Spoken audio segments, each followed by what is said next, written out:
If they do that, the Cougars will be very, very, very, very tough to beat. Wilson! Oh! And we are tied! Let's go! Call them by Slamma Jamma. And I don't ever let them forget where we come from. Getting those phones out. Report me acting ignorant. Down Dean Connors. Found some daylight. Found the end zone. Touchdown, Houston. Seventh heaven for Houston. The Cougars advance to their seventh Final Four. Go Cougs! Let's go! It's so good! The dream remains alive for the Houston Cougars! Welcome into another edition of Let's Rage Coogs, presented by the Saxenian Family. We're coming off the heels of a 76-54 victory for the 10th ranked Houston Cougars over the Cincinnati Bearcats. As we are live from the Fertitta Center, Kris Gardner of the Houston Round Ball Review will join us here shortly. So he'll pop up on the screen here shortly as he sets up. But first and foremost, Dayon Dunlap on this Saturday afternoon. How are you doing, sir? Man, I'm doing well. Good, cool W. I'm doing really, really good. How about yourself? How was the atmosphere? Oh, the atmosphere was great today. A good showing. That were loud. The students are always going to bring the energetic. There was a lot of, big stars that came out and showed out tonight. Houston Rockets guard Fred VanVleet was here, and then one of the all-time quarterbacks for the Houston Cougars, Case Keenum, was here in attendance. UH fans love Case Keenum, so every time he's in the building, that's a little extra juice. And ultimately, Houston looked good. It was a real, true team effort in this game for UH. Looking at the final stats, Milo Uzan led the team in scoring with 16 points on an efficient 7-12 shooting, 2 of 5 from behind the three-point line. He had 5 assists to only 1 turnover. And it was a flurry of players that had 13 points in this game. Chris Gardner had 13 points on 5 of 8 shooting, 3 of 6 from the three-point line, 3 rebounds, no turnovers. Emmanuel Sharp had 13 points, 3 rebounds, and 3 assists as well. And so did Isaiah Harwell, 13 points and 3 rebounds to go along, and just top to bottom. Kingston Flemings, 7 points, 6 assists, 4 rebounds. JoJo Tugler stayed out of foul trouble, 7 points, 6 rebounds in this game. And Mercy Miller came in early, had some really solid, good minutes for Houston. He also had 7 points on an efficient 3 of 4 shooting and knocked down the lone three-pointer he had from the corner in the first half, and he also got 3 rebounds. So a true, clean performance. And with that win, Houston now improves to 19-2 on the season, 7-1 in Big 12 play. And there's a lot of positive things to talk about from this game here tonight. Yeah, I think let's start with Milos. You kind of talked about him at the jump start, and he played well. Just his pace of the game, and he's been putting together consistent performances now. And I think his ability to play make is what really has been standing out to me of recent. Because he just routinely makes the right play. And he has ability to get downhill with his crossover and his hesitation. So when he gets downhill and at a good pace to be able to get that floater off, I think it opens it more for him to be able to make plays even more getting downhill than with the shooters that we have. Before shooting the ball, I think he's consistently been knocking down open shots. And during the broadcast, they talked about his willingness to make big shots. And they said Coach Sampson said that his willingness to fail or not afraid to fail, something along that line. I'm paraphrasing, but it was good to see him. I think he came out, really got it going. And then Kris and Eck. That pick and pop, we've been clamoring for it a lot here at LRC, and there's a lot of ghost screens, faking the screen, and just quickly popping. And his jump shot looks good. So it's good to see him knock that down as well. Absolutely, and we're going to have comments from Cincinnati head coach Wes Miller here later on in the show where he talks about that pick and pop and really how deadly, and it puts teams between a rock and a hard spot, because if they switch, Chris and Eck, if they're putting a smaller guard on them, can simply shoot over any smaller guard, and you can also put the ball on the floor and make a move. If they don't, it just forces defense to have to react and puts them in a tough position as we welcome in Kris Gardner of the Houston Roundball Review. We're both live from inside of the Fertitta Center following Houston's 76-54 victory. Kris, before we hop on and talk about this game, real quickly, I want to shout out today's sponsors on this edition of Let's Rage Coogs. This is LRC presented by the Saxenian Family, so big thank you to Steve Saxenian. LRC, the original Houston postgame show after each and every single men's basketball and football game. And also a big shout out to our sponsors, our secondary sponsor on today's show, Star Pizza Houston. They deliver anywhere within the 610 loop, and that includes the Fertitta Center. So, Kris, Gordon, we got some Star Pizza here to feed both Kris and I after a dominant win for Houston against the Bearcats. So we're going to be well fed for lunch following this game. Kris, how are you, sir? I am doing great. How are you guys doing?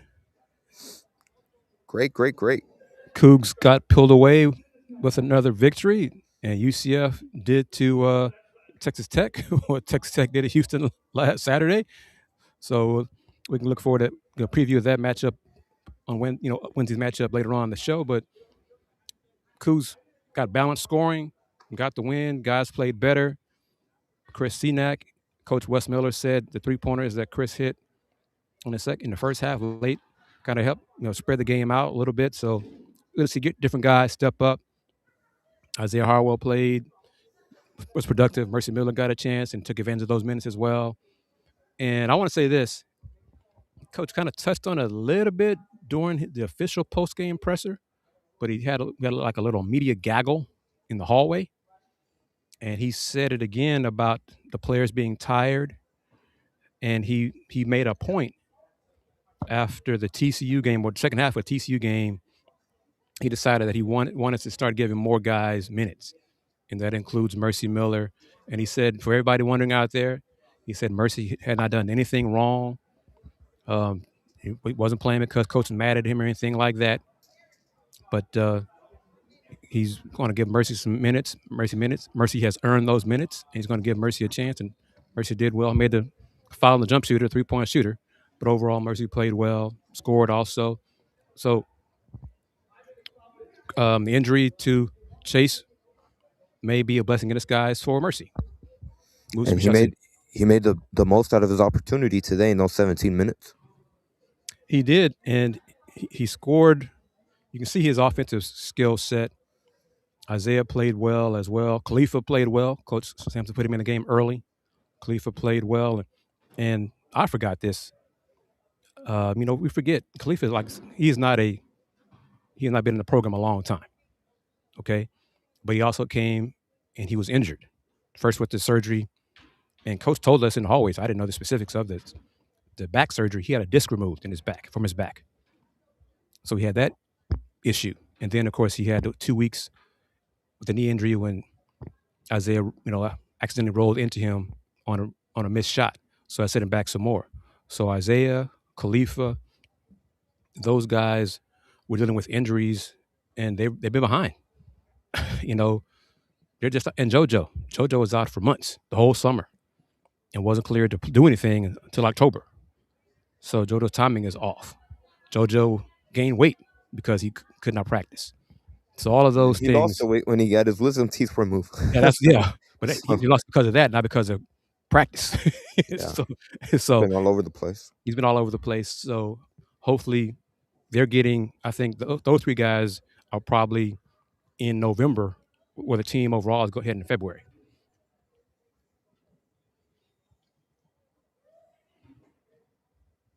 There's a lot of great comments that came out of this game, and I just saw the tweet, and the athletic director, Eddie Yanez, made the announcement after the game that they are going to put Kelvin Sampson in the Houston Hall of Honor, which, if I'm not, is that, Kris, is that what they have outside of the Alumni Center, or am I confusing my Hall of Honors?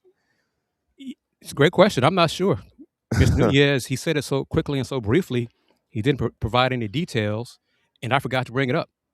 All of us forgot to bring it up in post-game, so hopefully they'll provide more details about that And I did speak to Eddie Nunez in the hallway before the press conferences began, and we're going to agree on our schedule. I'm going to interview him during my week off from school, February 9th, week of that. So probably February 9th or 10th, interview Eddie Nunez. We'll talk about a few different things here on the Houston Roundbar View on YouTube.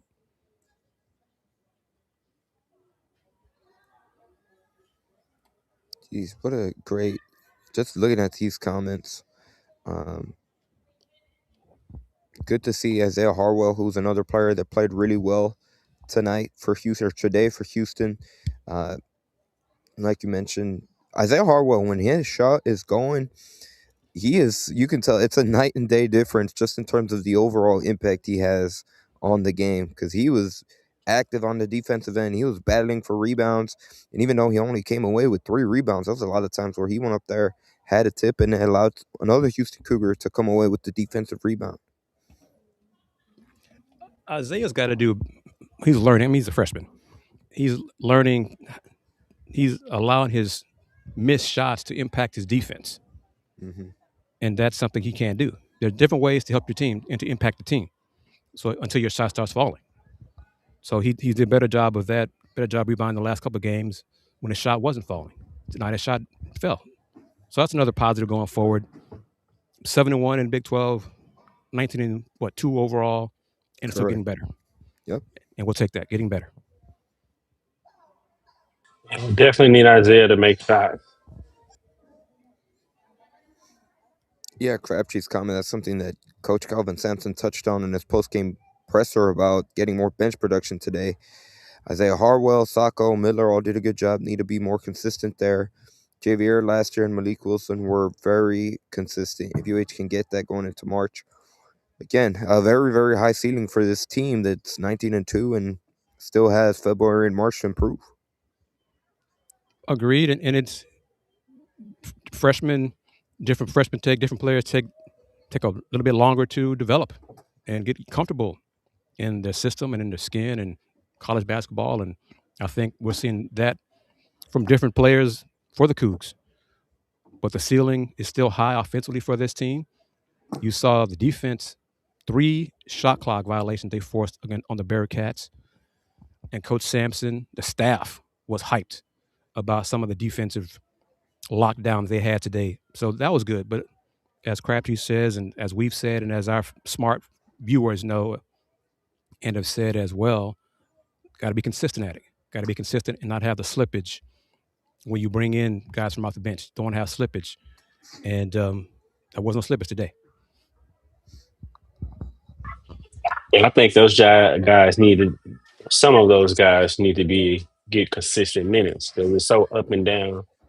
And I guess just to the point of Coach Sampson saying that he's going to, let guys play more consistent minutes, maybe you get more consistent production. Because it's just only really 2 players got consistent minutes off the bench, which that'd be Hartwell. So it's good to see him finally knock down some shots and look confident in doing so. I think with his length and his disruptiveness on the defensive end, he can just ignite the offense because if looking at the stat line, they caused 19 turnovers and got 26 points off of those turnovers. And I think Isaiah can add to that as he does in the bench production. And so I think just continue to let those guys play. Sometimes maybe through playing through mistakes, but it's hard to really say because post games I just kind of feel like Coach Sims is going to play the starters or not really rely on that bench. But to build those confidence up, I think that's important. Ultimately, it's going to come down. He's going to play to the players that he trusts. And the way that you earn the trust is to do what Mercy Miller did today, what Isaiah Harwell did today, and that's play well and make the most out of the opportunity when you are given those chances. And Coach Sampson said it, players earn their minutes in practice. So we're not in practice all the time. Hell, a lot. We very rarely get to see practice. All we get to see is, shoot around and making free throws here and there, basic drills, if that. So if guys aren't getting it done in practice, that's on them. If that's Khalifa, if that's whoever it is, I'm picking on Khalifa, any player, they got to earn it in practice. And if they haven't done that, if they have a good game, but then followed up with a poor practice, then that's on them. So that's where the consistency also needs to take hold. You got to do your job in practice consistently and not just once a month. Man, it's good to see that they announced Coach Sampson is going to the Hall of Honor or whatever it is. Put his name up in the rafters behind Andy, because you just can't take for granted what we're seeing, the consistency of Houston. Because it's no guarantee that when he leaves, we're going to continue with this dominant and with this type of success. And so being able to give him his flowers while he's still going, I think that's really important. And I'm grateful to be a part of this generation of Samson era and and during this era of Houston basketball, because it's not guaranteed. Great. It is not guaranteed. And so I'm very, very astounded on that. And looking forward to Coach Sampson to keep going as long as he wants. And that's not a slight at Kellen.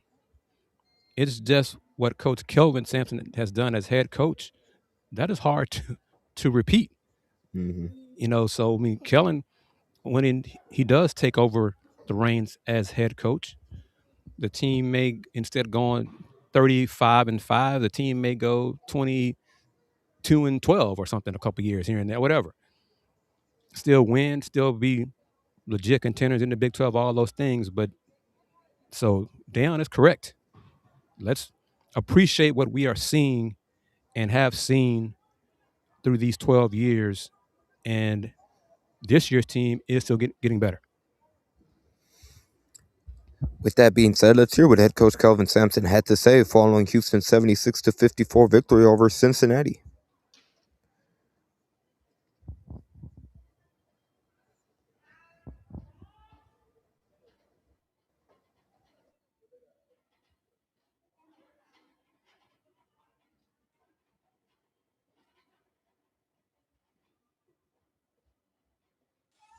Can't hear it, Andy.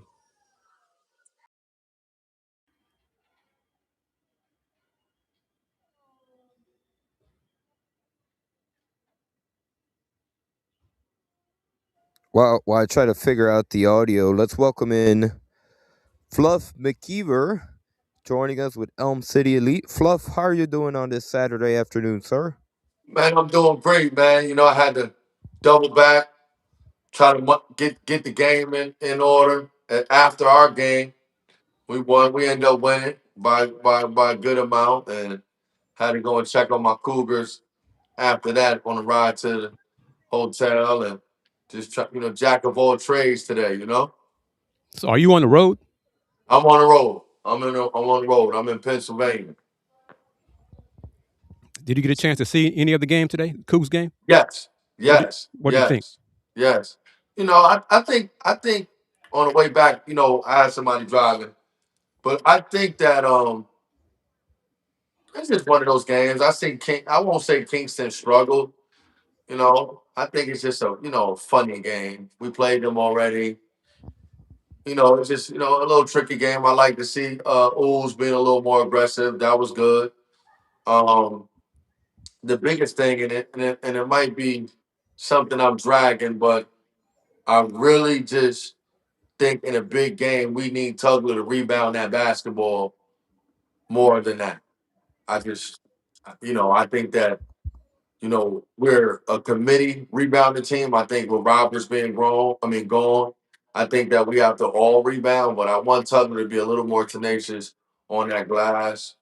I've seen Mercy get in there 17 minutes, 7 points, 3 assists. I see Heroes back. I can't get his name right. Harwell is back. You got it. Overall, we'll take the win. You know. Let me try. Let's see if this audio works now. Let's hear what Kelvin Sampson had to say following Houston's victory.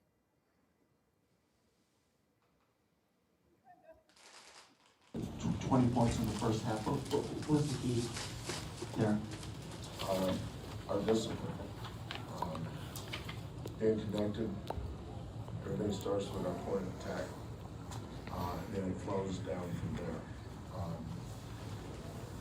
Cincinnati's at their best. They're really good at short rolls and then their long rolls. When we watched them against Iowa State, they were excellent. and all those things. That haven't played them. We're not just saying, we're Iowa State. They were excellent. States, you get better, you get worse. There is no about the same. So we're proving, here guys, that when we go in the game, our defense is not taking a dip like it did a month ago. I mean, it's kind of what I expected. November is exactly what I expected. December, January. I think we lost 1 month. I think we lost one game in the month of November, right? We lost one game in the month of January, right? Go ahead, Joseph, in the middle. Kelvin, the bench correction, getting Isaiah and Mercy, is that just a moment to get in there, or by design, that you wanted to try to get them early? And Yeah, I would say by design.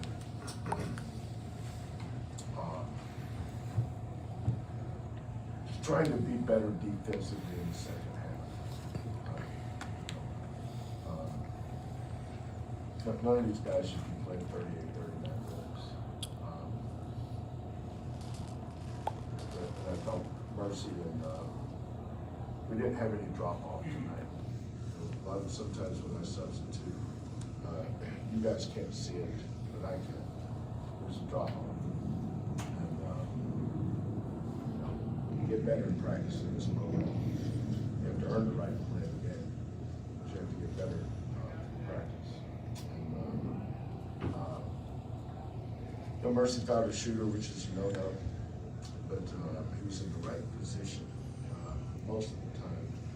So we'll be able now to take his minutes and sit down with him and correct his mistakes. I thought his focus, attention to detail, discipline. Anytime you turn a team over 19 times and you only have 4, that means your team is locked into playing the way that to our identity. We're in the 370 teams. We're in the first or second fewest turnovers committed, but we're usually top 5 in the nation every year. It's always been something we've been good at, is we focus on singles. Kingston tried to fire a grand slam across the court, saw where that got it. Really, really pleased tonight with Isaiah. And, on the night when Kingston's struggling with fatigue, just tired. I don't know if I've ever had a team lose a day off more than this did. It started really in the Arizona, after the Arizona State game. It's been a while since we've been able to rest. So last Friday, Saturday, Sunday, Monday, Tuesday, Wednesday, Thursday, Friday, before they turn out to play 11 o'clock in the morning. So it's been a long 7 or 8 days, but really, really thrilled with Milos' attention to detail.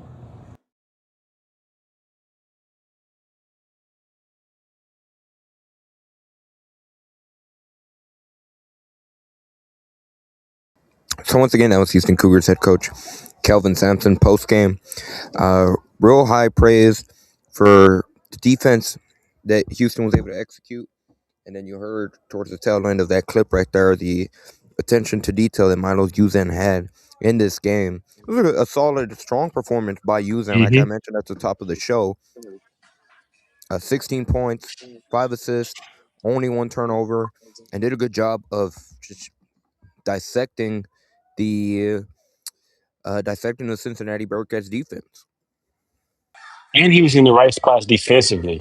I mean, it was just plenty of times where rotation or something, he was in the right spot to be where he's supposed to be, really contest the shot with the right hand and all those different little things that we don't really highlight. But he did have a great sense of detail today, and he played well. I mean, really with his playmaking, knocking down, catch and shoot opportunities.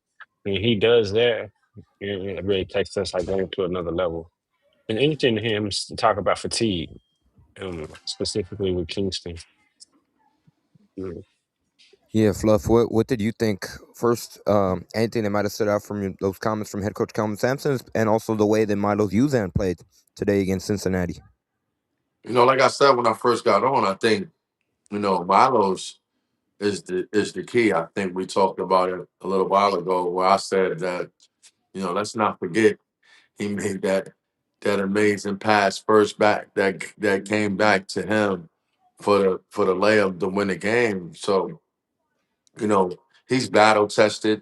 We might want this, we might want that from him. But if he's aggressive and effective, I think that gives us a chance of making that run that we all want to make. So, Miles is key. What he's 16 points, 3 rebounds, couple assists. That what we have? I think he had 5 assists. Okay. Yep. Yeah. And Five Kingston had 6.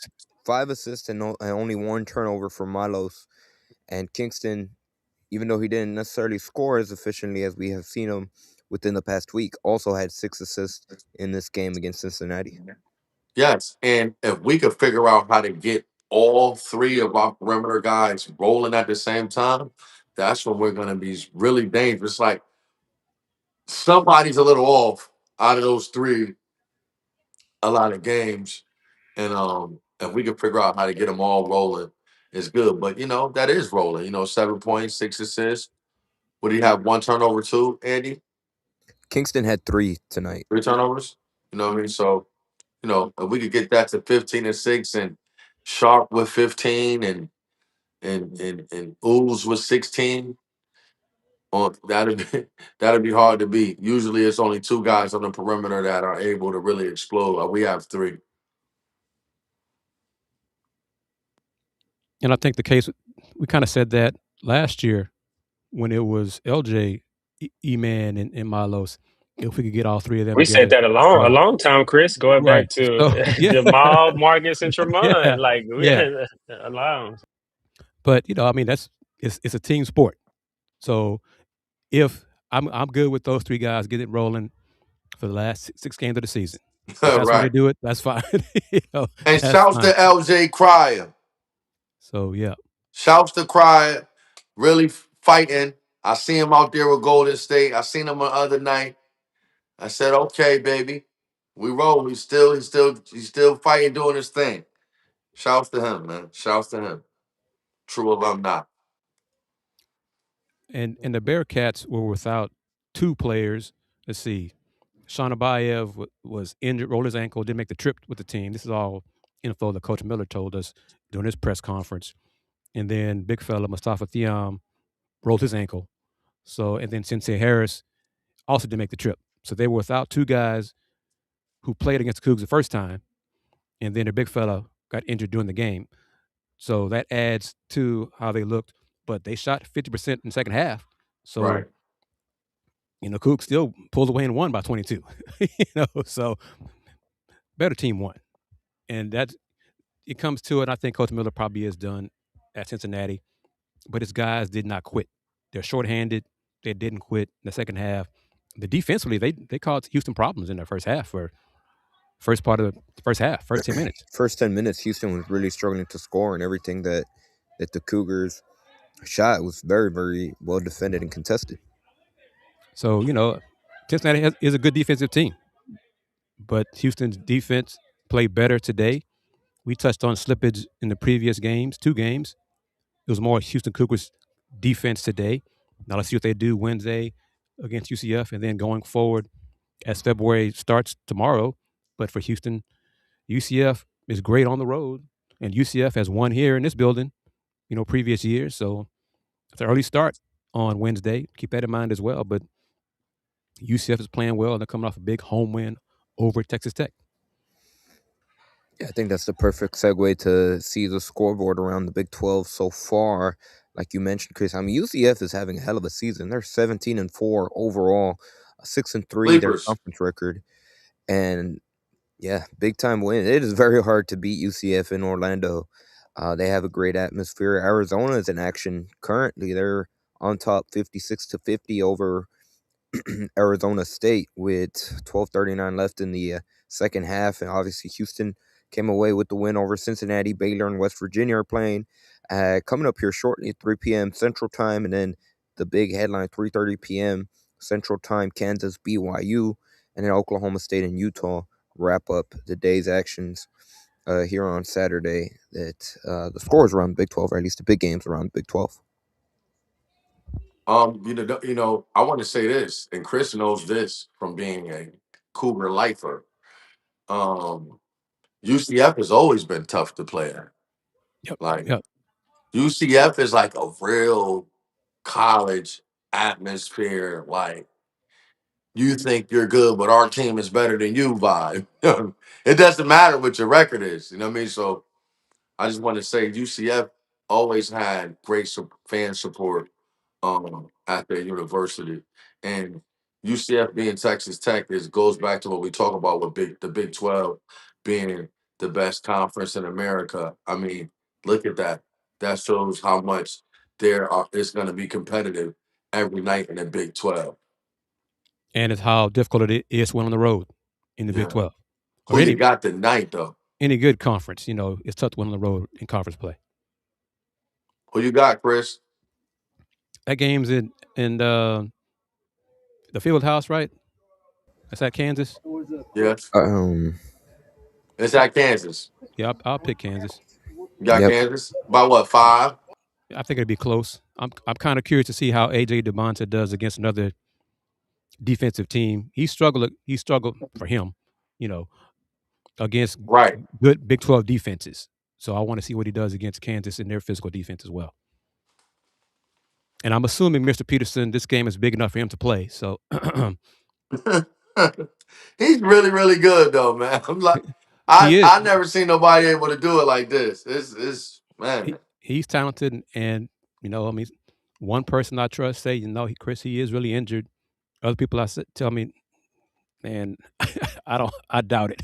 But I don't think he's injured. I just want for the record. I don't either. I think it's load management. Load management. Well put. I found the stats. UCF out-rebounded Texas Tech today 35-23, and outscored them 21-5 in second chance points. That sound familiar? Yeah, that's usually what U of H does to other teams, but that's what Texas Tech did to U of H last week. Yeah. Okay, that's what I'm saying, Andy. We're not tenacious on that glass this year. Like, we win the battle a lot of times, but it's not like, I don't know, we're not pumping enough fear on that glass. It's not dominant. It's not dominant like it has been in years past. Right. I'm not saying we're not doing good, but I just think that, I don't know if the guards need to rebound more. I don't know. They do. They do. Yeah. Because you know what it is? And this is for any level of basketball, is a lot of times if I'm the big and I'm boxing out, so somebody like, yo, Tugler, get the rebound. Those long little rebounds that are like at the foul line, in the dunker spot, in the middle of right under the foul line, maybe right in the middle of the foul line and 3-point line, the wing. Those are those rebounds that we're missing a lot of times. And it's basically a rebound and a 50-50 ball. You know what I mean? So it's like we just got to, I don't know what we got to do, but we got to, we got to do it by committee more. We got a little spoiled with Roberts and those guys. We got to do it by committee. Everybody got to get in there and rebound. Well, and that's something that Houston's teams have been known for in the past, where maybe they're not the leading rebounder, but their rebounder 2, 3 are their guards when it comes to top 3 in rebounding. And there've been a lot of nights throughout the season where the rebounding numbers aren't as strong as they have been in years past from the guards. That's part of it. The defensive rebounding is the biggest issue. Offensive rebounding is maybe not as big of an issue. They do tip outs, but sometimes this team shoots better, so there's less misses this year. The defensive rebounding is the problem. They're not finishing out their defensive possession with the rebound. And UCF had 2 guys get double-digit rebounds today against Texas Tech. So it's going to be a challenge. But so far, when an opponent has won a big game, like West Virginia beat Kansas, and then face Houston in the next game. Houston was locked in. Yeah. When opponents have come in after a big win, Houston has been locked in and taking care of business. We'll see if they do the same thing on Wednesday against UCF. Fluff, have you ever played with a big that can shoot, and stretch the floor like Kris can? Kind of talk about what that means for a guard and how that opens up the floor for you when you got a big like a pick and pop like Kris. You want to talk about at University of Houston or pros? Just kind of both from your experience to us the Well, college well, Chris, no. Uh, are we talking mid range or three ball? 3 ball. Well, Dion Well, kind of Dow was a both, both, target for both. me. Um, when I was at the University of Houston, he could stick it. Jamar Thorpe. It's a combination. It's a combination of being athletic and being able to shoot. So for Chris, I love that he can shoot it, but I want him to be a little more tenacious once he put that thing on the floor and then close out.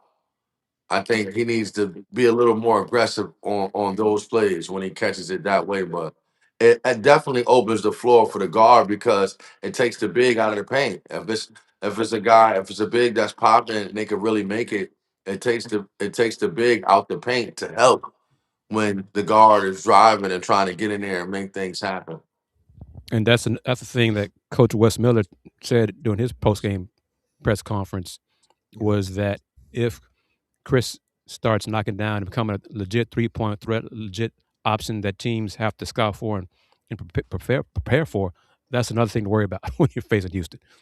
That's the perfect segue. Let's hear exactly what Wes Miller had to say following Houston's 76-54 victory over Cincinnati.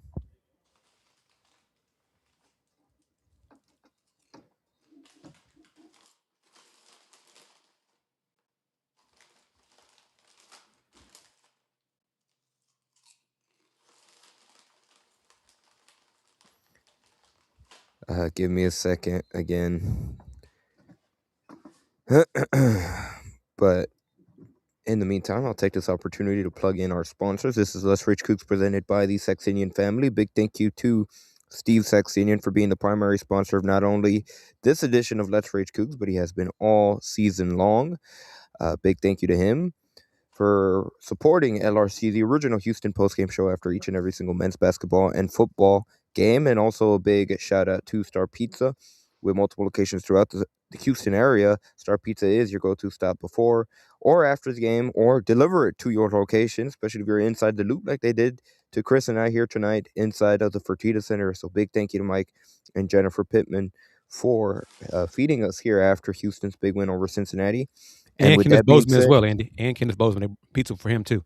and Coog TV. So big shout out to Star Pizza. With that being said, let's see if the audio works this time.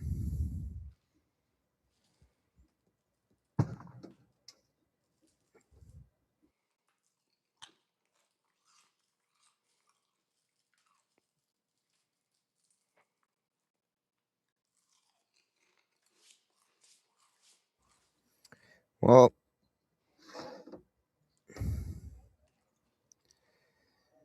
let's see. Well, it pushes it out to that 12-point lead at halftime.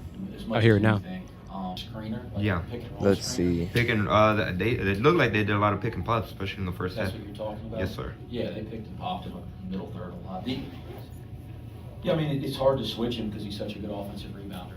And so you switch and we have small guards, so you switch a small guard onto him, that's going to be a pretty significant mismatch, especially when the shot goes up. I don't think I'm saying anything nobody knows, but if they see a switch, they do a pretty good job of isolating and attacking the switch one-on-one with the guard on the big, which means that you're going to get isolated on the backboard trying to box out him. So it's hard got to switch. So if he shoots it to that extent from three, that's something that everybody that plays them moving forward is going to have to prepare for and talk about how they want to defend.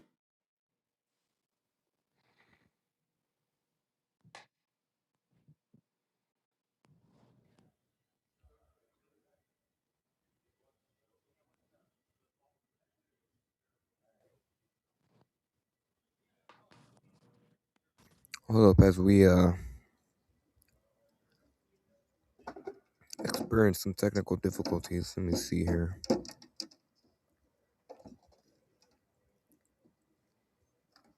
There we go. Pop back on the I screen. thought I lost y'all, man. No, it was just brief technical difficulties. But again, Wes Miller, high praise for not only the Houston program, but really Chris Sinak and the type of talent that he is for the Houston Cougars. And something that he touched on, not only when it comes to Sinak, but something that this Houston team does well top to bottom, is when they find a mismatch, when they find a matchup they think they can exploit, they hunt it down and they pursue it. And we've seen it over the years. Tonight was no exception.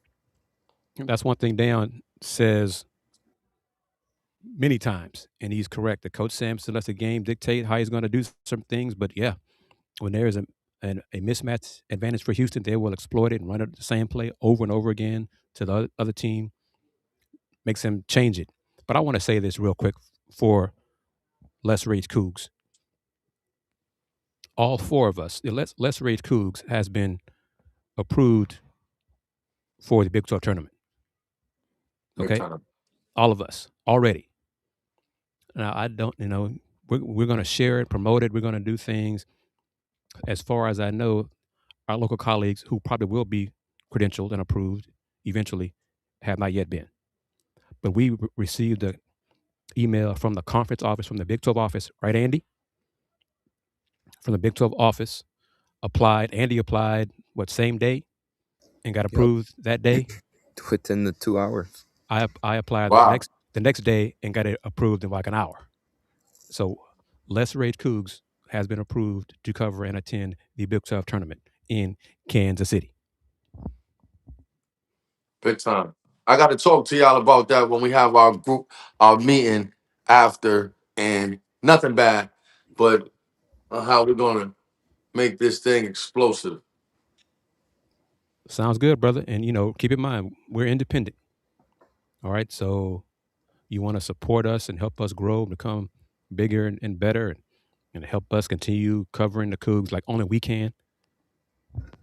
Email letsragecoogs@gmail.com.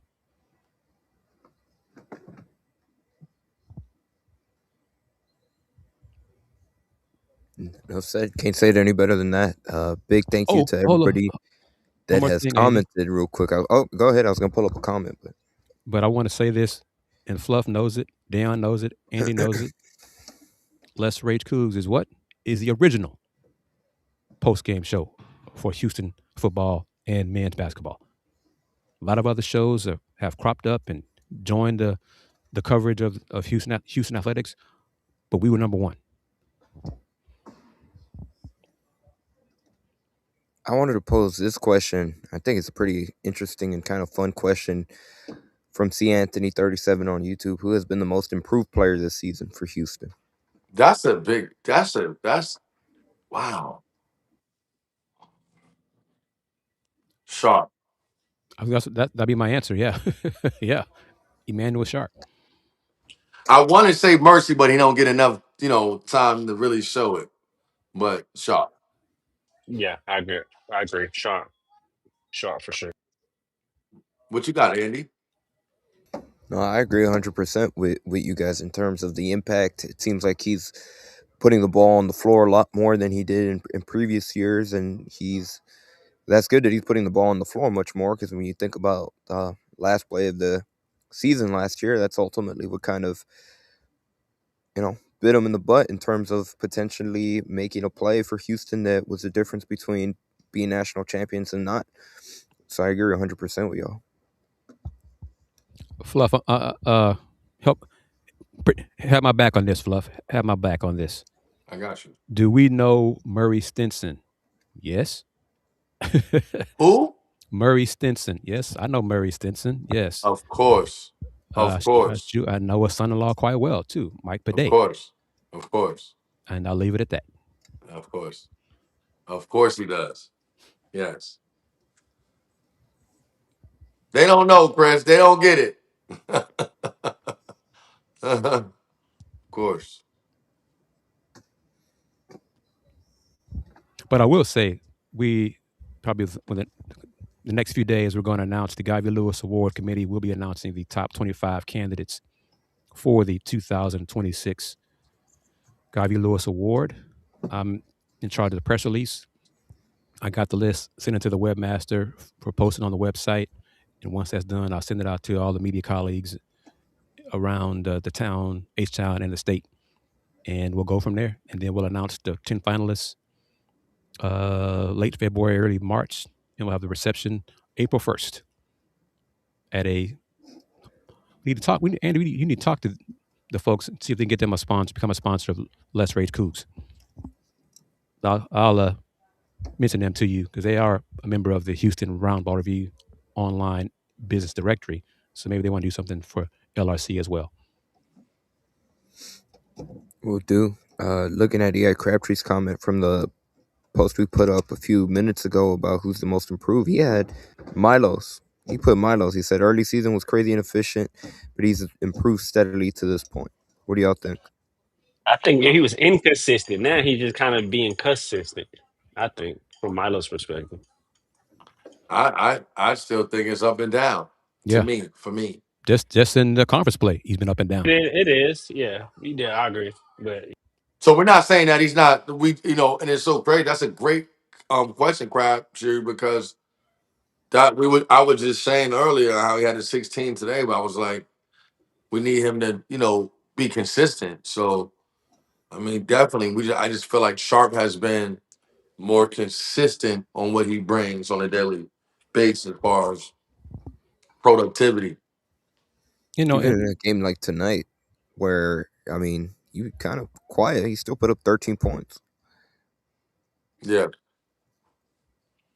And Lowe said after the game, he's still learning how to be that leader by example for accountability, and how to be that coach on the floor to get the guys, the newcomers, to when Houston has a 10-point lead, don't get complacent and push the lead to 15, 17, 20, rather than have it shrink down to 6 or 5. So he's learning. He's learning how to do that as well. So it's a new role for him, and playing off the ball more this year. He's adjusting to that too. A spot up shooter some. I love Coach Sampson's answer regarding how Cincinnati was in drop coverage a lot today. In Milos last season, he killed teams when it went drop coverage. He did a good job of that today. TCU, how they defended Houston on Wednesday was different. They just clogged the paint when they trapped in the middle. They made adjustments. And one thing Coach said, this is in the hallway, Coach said to us, to a handful of media in the hallway, was, you can still win games with not scoring in the paint. I'm saying that to some of our loyal fans. You can still win games by not scoring in the paint. That's from Coach Sampson. He knows a little bit more about the game than we do. you can. Well, they had 26 points in the paint, so it is important to attack the paint because most of our offense comes from attacking the paint. So I get what he's saying, but you can. But yeah, You got to kind of be hot though, Chris. Like you got you got it. to you, like he said. But the key word as Coach is saying, you can. Correct. And see, so he said you can. That don't mean you will.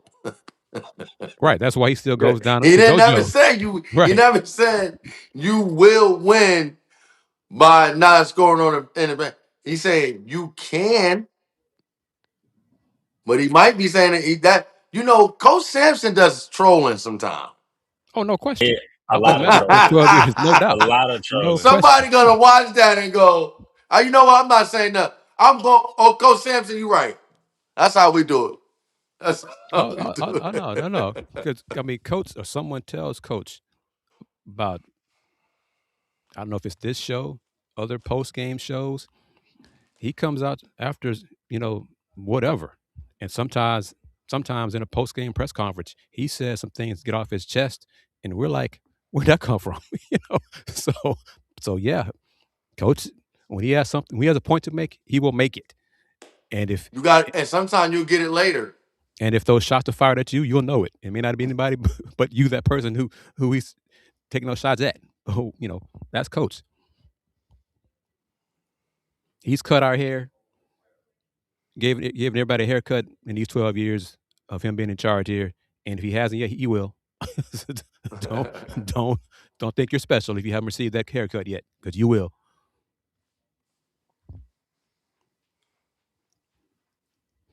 I laugh at people. Some of my friends say, "Man, coach got on you today in the press conference." Ain't nothing I heard before. So Right. I've heard words between me and him off record. So please don't even trip.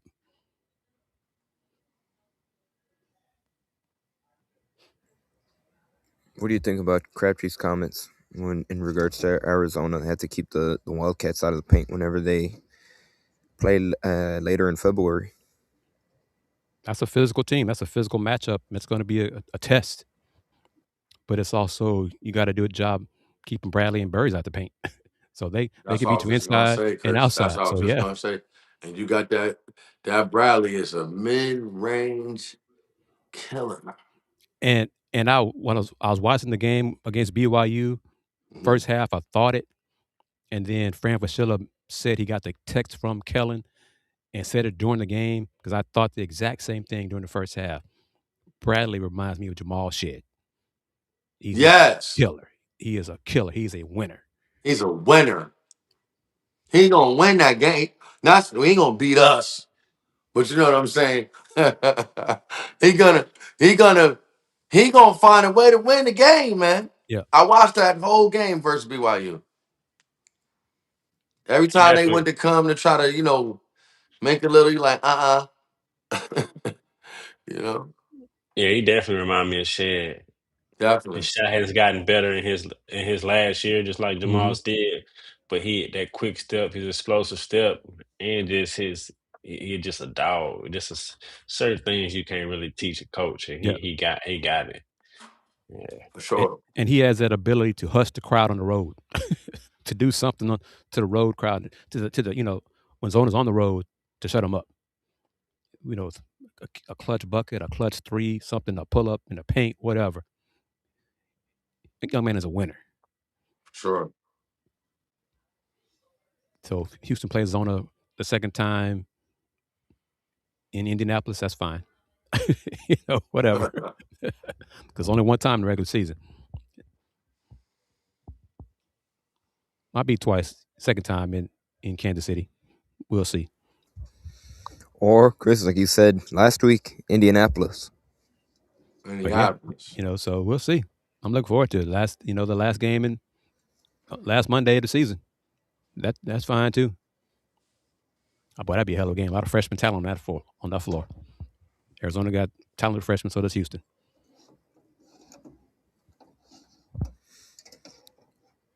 That being said, talking about Arizona's score check on their game, they were able to they built up an 11-point lead. They're leading 75-64 over the Sun Devils with 3:46 left to play. So it looks like they're, assuming they're able to hang on, are about to improve to 22-0 and 9-0 in Big 12 play. So, and that game is on TNT. Yep, they're executing at a very, very high level. It continues. Game was tied at halftime, and they're stretched it out now, lead by 13. 3 minutes left. As for the Houston side here, inside of the Fertitta Center, the Cougars come away with the 76-54 victory over the Bearcats. Ronald Uzan led Houston in scoring, and he actually led all scorers in the game with 16 points, 5 assists, only 1 turnover. Like I said at the top of the show, Houston had 3 different players with 13 points. Chris Inack, Emmanuel Sharp, and Isaiah Harwell. Kingston Flemings and Mercy Miller had 7 points each. And ultimately, Houston improves to 19-2 overall record, and they improved to 7-1 in their Big 12 record. And got UCF up next Wednesday So here. Wednesday, Fertitta Center at 6 p.m. 6 p.m. tip-off. So that's going to be a challenge. I mean, UCF came here and won on game day a few years ago. And I remember that. But should be a good one. Battle of the boards. UCF is a great rebounding team. They're physical.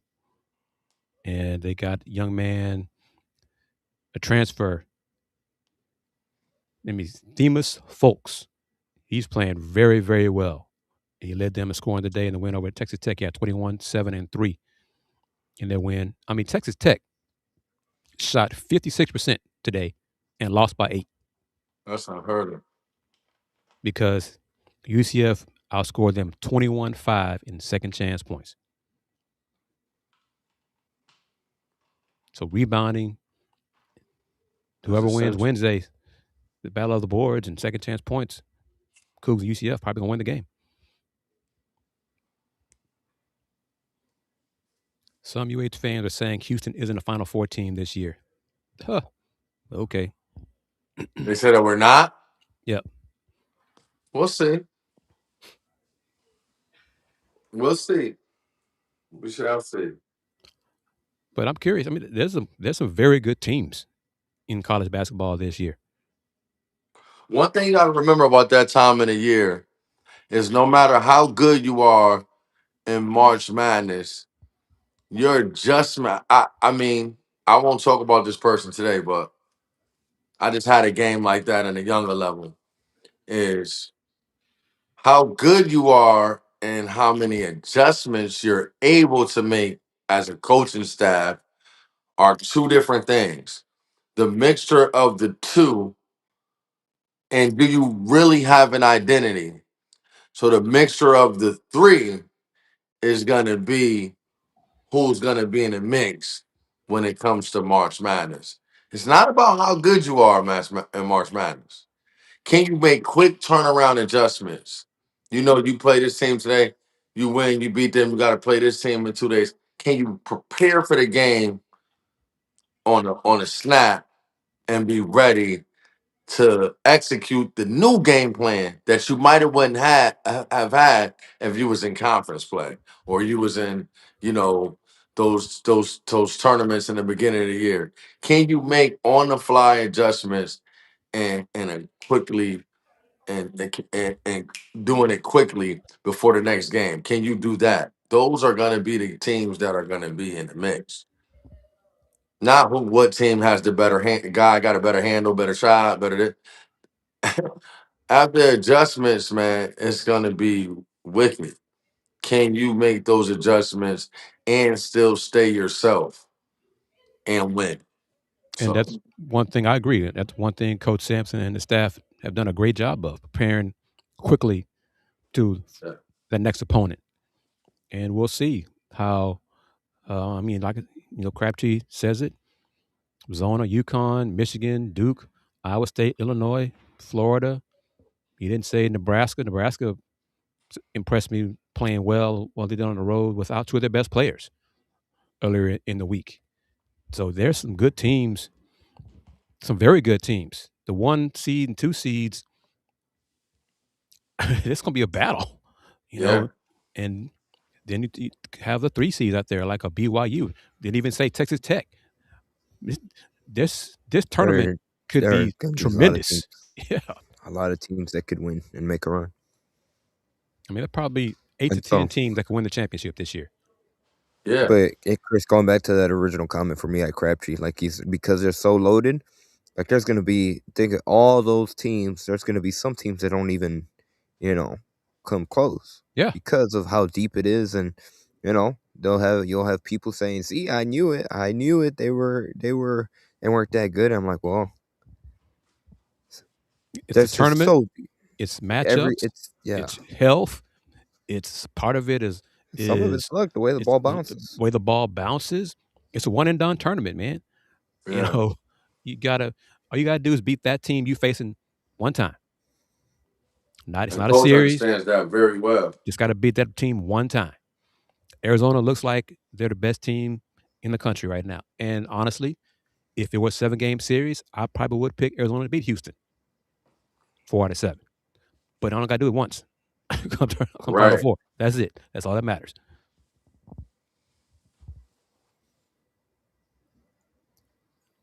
And Keaton Vogler, freshman at Illinois, he's playing great and was an unsung boy. A Kansas City area kid, and K-State didn't get him. Didn't even recruit him. And look at him now, playing shine at Illinois. But yeah, UH is getting better offensively. I think this team still has room for improvement. Defense got to be consistent. Playing Cougar defense. Need consistent effort from Khalifa Sacco. Coach kind of hinted. He said it really that he's trying to keep Khalifa build up his confidence. He's finally getting healthy again after injuring his knee and having that setback starting over again. He kind of lost some of his confidence, but there are still areas of improvement for Khalifa, for JoJo, for Emmanuel, for Kris, for Kingston. Kingston's defense is getting better.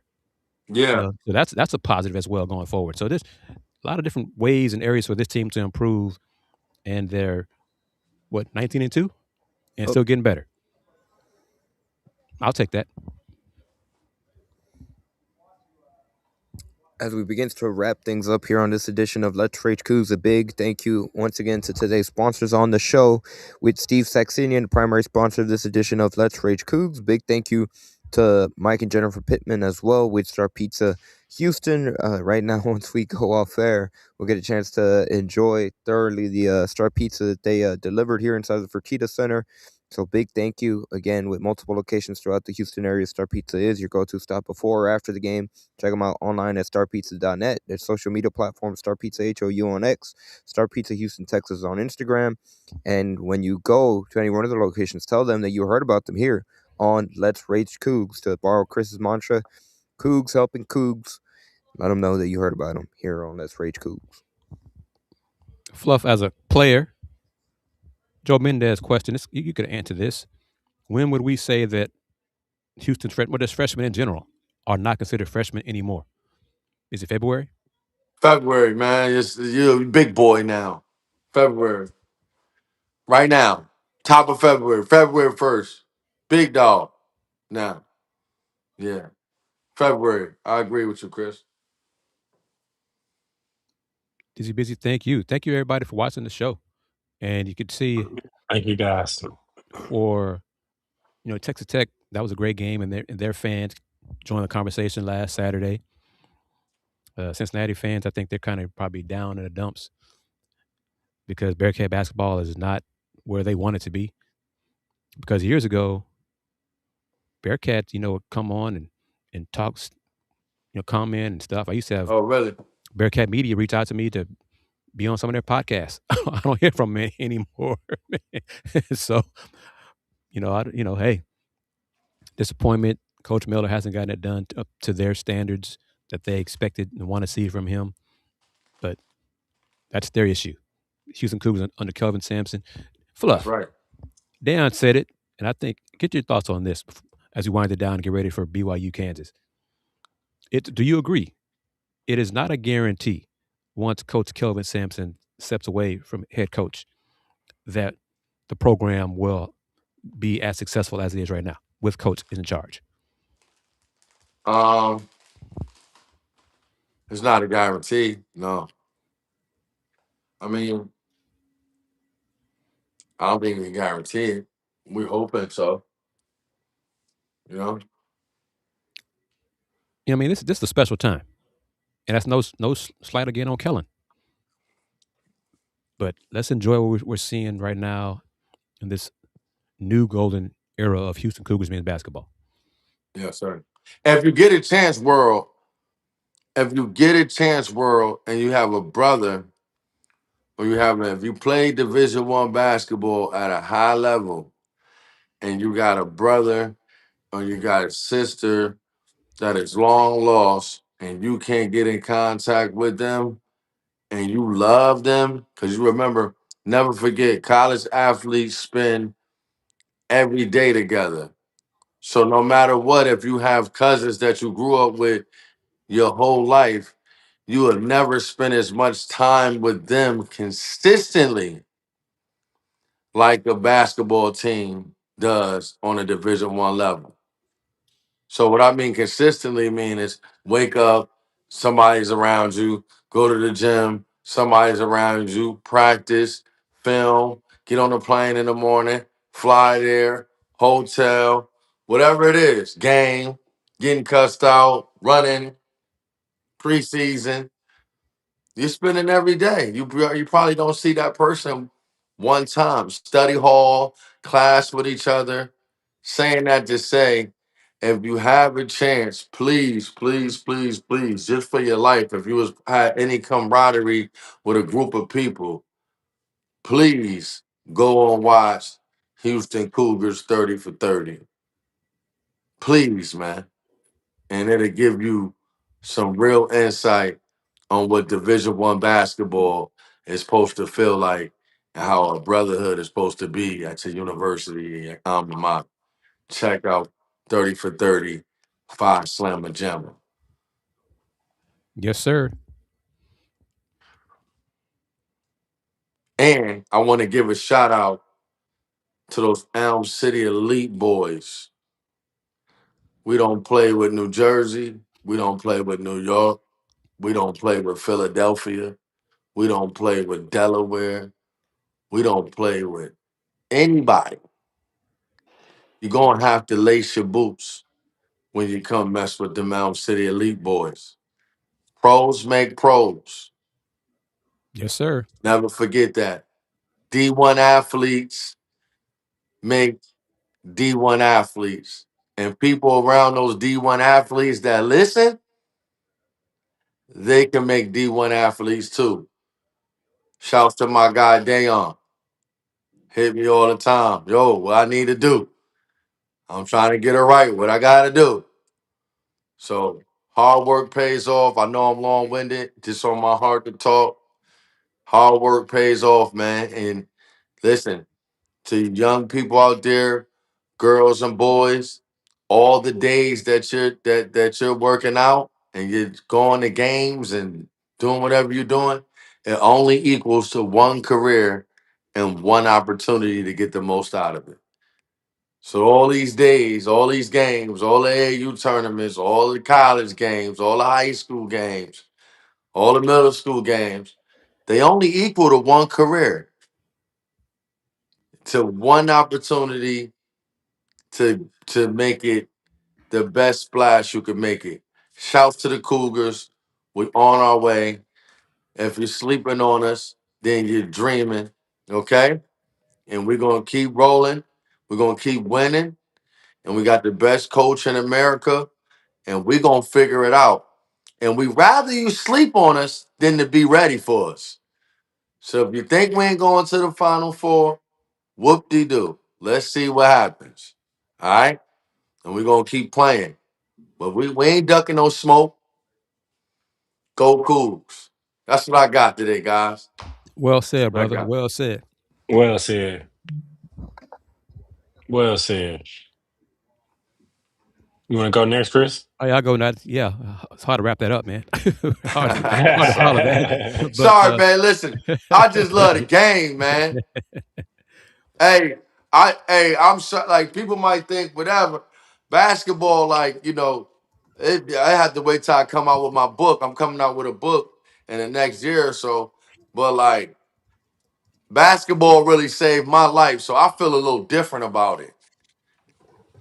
It's paid my bills my whole life. It's made my family live in a nice area and not have to be in poverty. Like basketball. Basketball is everything to me. So I get a little passionate almost every time. Whether we on a podcast or in the gym or watching the game, whatever it is. I'm extremely blessed and thankful that this game came into my life, and definitely the Cougars for giving me a second chance. So that's it though, Chris. I'm done for today. My bad, man. No problem at all, brother. No worries whatsoever. I'm KG Kris Gardner of the Houston Round Bar Review. Always a pleasure talking hoops with the brothers and the family, the Coug family, Coug Nation. Join us again on Wednesday night after the Houston Cougars beat UCF. That tip is at 6 o'clock Central Time. Game on FS1. Mm-hmm. Support us. Let's Rage Coogs at gmail.com. Cougs helping Cougs. Once again, all four of us have been approved to cover and attend the Big 12 men's basketball tournament in Kansas City. And since 1994, the Houston Round Ball Review. Local name, global perspective. That's Fluff's favorite acronym right there, or It not tickled me acronym, his every mantra. yo His in a good way though. Like I just like because he come with the same morale every time. He Yeah, needs you to yeah, understand he's the perfected last that line. part. He needs you to understand global. What? How to get it for me, Chris? Say it again one more time, Chris. Run Local it back. name, Run it back. local name, global perspective. That's so big. It Everybody is. got a local name, but what's your mindset like? Mm-hmm. Go ahead, Chris. I ain't preaching today, though. I ain't doing it. Go ahead. Go ahead, D. Yeah, anything else, Andy? Just it.